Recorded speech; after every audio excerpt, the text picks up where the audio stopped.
अरे भैया इनको तो गुमनामी के अंधेरे में गर्त कर देना। किसको? कांग्रेस को।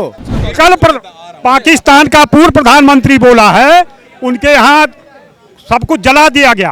वो बोला है ये सब काम बीजेपी कर रही है, आरएसएस कर रहा है। उसने कांग्रेस को नहीं कहा, अखिलेश को नहीं कहा, लालू को नहीं कहा, ममता को नहीं कहा। क्यों नहीं कहा? वो जानता इन लोगों के अंदर इतनी ताकत नहीं, इतनी हस्ती नहीं है कि पाकिस्तान में आकर के घुस के मारे। आप कह रहे घर में घुस के मारा। भारतीय सेना ने कब बुला के यहाँ मारा था? भारतीय सेना ने 71 और 65 की लड़ाई में सियालकोट रावलपिंडी से जाके मारा था। 1972 में जो 370 2014 के बाद हटा, क्या उस टाइम नहीं हट सकता था? रुके एक मिनट, मेरी बात सुनिए।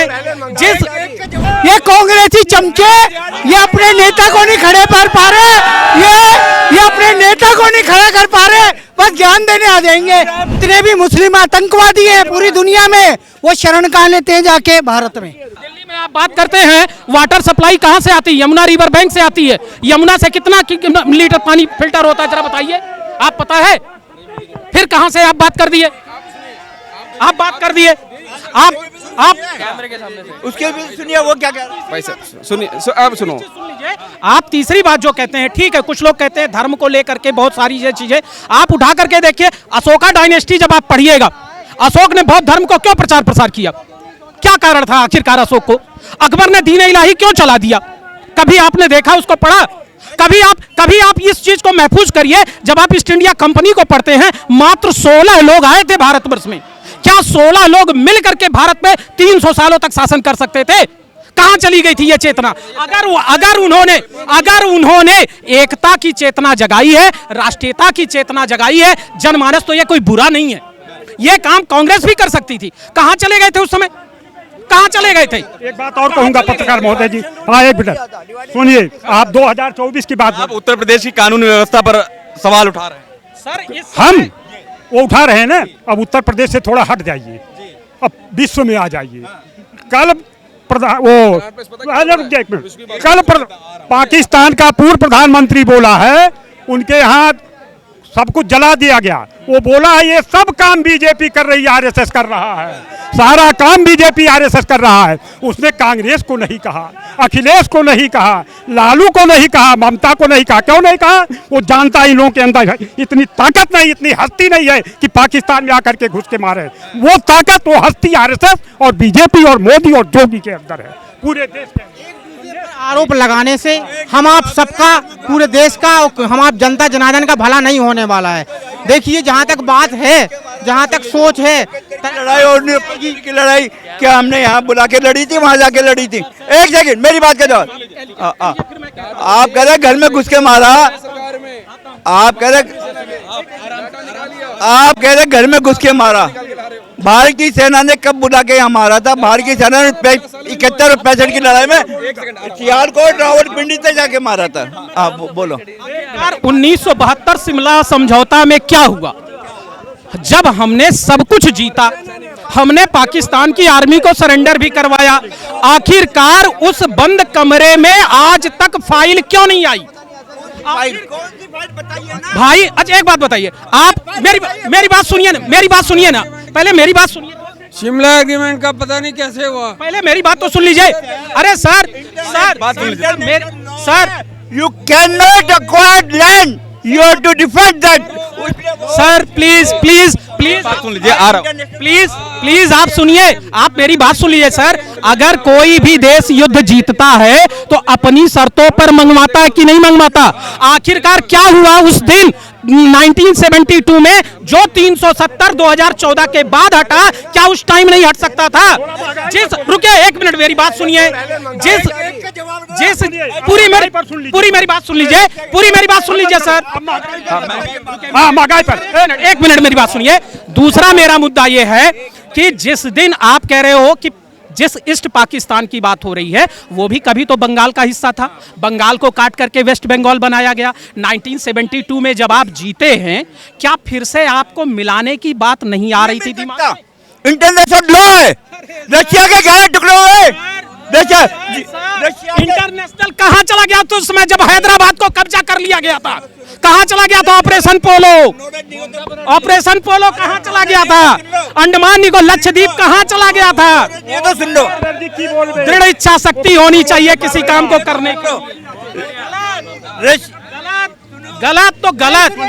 भाई सुनेगा तुम्हारी, इनकी कौन सुनेगा? ये परिवार 1 मिनट, महंगाई पर आ जाइए। सभी लोग ध्यान से सुनिएगा महंगाई वाली बात को। हाँ सुनिए, जो लोग कहते भारत में महंगाई है, क्या भारत में 300 रुपया डीजल पेट्रोल है? नहीं है। महंगाई कहाँ है? पाकिस्तान में है। महंगाई कहाँ है? लंका में है। महंगाई कहाँ है? पाकिस्तान में है, बांग्लादेश में है। और भारत क्या करता है? जब ये लोग, सुन लीजिए, अरे प्यारे, जब आपका नंबर आएगा बोलिएगा। एक मिनट जब हम पूरे विश्व की बात पर कर रहे हैं, पाकिस्तान के ये कांग्रेसी चमचे, ये अपने नेता को नहीं खड़े कर पा रहे, ये अपने नेता को नहीं खड़ा कर पा रहे, बस ज्ञान देने आ जाएंगे। अरे एक बात बताओ, एक बात, अच्छा बिरयानी वेजिटेरियन, मोदी है शाकाहारी, ये मोदी ने कटोरा पकड़ा दिया, मोदी ने पाकिस्तान के हाथ में कटोरा पकड़ा दिया। ये कह रहे मोदी वहां क्यों जाते हैं? भाई नवाज शरीफ नहीं रहे, पाकिस्तान के हाथ में कटोरा आ गया। बात करते हैं बिरयानी की, पाकिस्तान नॉनवेज खाने वाले मोदी शाकाहारी है। ऐसा पाकिस्तान की तरफ कीजिए। जब लंका डूब रहा था, तीन सरकारें बदल गई, तब मोदी से कहा बचाओ, हम मर रहे हैं। आज गाजा जो है, गाजा बाजा बजा हुआ है, समझे? वो जो मुस्लिम देश हैं उनके लिए बॉर्डर नहीं खोल रहे। और आज मोदी क्या किए, आप लोग पेपर पढ़े होंगे, फिलिस्तीनियों के लिए मदद भेज रहे हैं। जब अफगानिस्तान के लोग मर रहे थे, तब कोई मुस्लिम देश आगे नहीं आया। यहाँ से 55,000 टन पाकिस्तान का सीना। मैं भी कुछ कहना चाहता हूँ, सुनिए। जितने भी मुस्लिम आतंकवादी हैं पूरी दुनिया में, वो शरण कहाँ लेते हैं? जाके भारत में। उन्हें ना सऊदी अरब शरण देता, ना पाकिस्तान शरण देता, इन्हें बर्मा में मारा। जितने भी रोहिंग्या म्यांमार से घुसपैठिए भागे थे, कहाँ भागे वो? उन्हें कहीं जम्मू में बस गए, कहीं ओवैसी ने बसा लिया, कहीं केरल में, कहीं बेंगलोर में, कहीं मेवात में, यही जगह मिलती है इनको भी। सरकार अंधी है, ये सरकार अंधी, निकाला क्यों नहीं? ये सरकार निकाल रहे, ये सरकार अंधी निकाल। ये कांग्रेस ही एनआरसी का विरोध करते हैं। अभी मोदी का एनआरसी का विरोध करता हूँ, एनआरसी का विरोध क्यों करते हो? अब ये कह रहे निकालो, अब ये कह रहे उसका विरोध क्यों करते हो? एनआरसी का है कि हमारा पिन अलाउड नहीं करता। हम करेगा। राजीव गांधी लेके आए थे असम में कि वहाँ पे हम बांग्लादेश के हिंदुओं को तो एक्सेप्ट करेंगे, मुसलमानों को नहीं करेंगे। मणिपुर के बारे में भी पूछ रहे, बोल देता हूँ। मणिपुर में देखो भाई, जब इंडिया अलायंस बनाना, इंडिया अलायंस की पहली बैठक हुई पटना में, तब मणिपुर धू करके जल रहा था, ठीक है?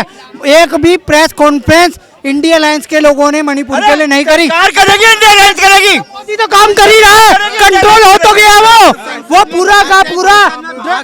संसद में भागते मणिपुर मुद्दे पे संसद में भागते हैं। और प्रेस कॉन्फ्रेंस सरकार करेगी, विपक्ष करेगा? अरे विपक्ष उठाएगा आवाज, अब उठा रहे हैं आवाज। सरकार की जिम्मेदारी है ना। क्या जिम्मेदारी है सरकार की?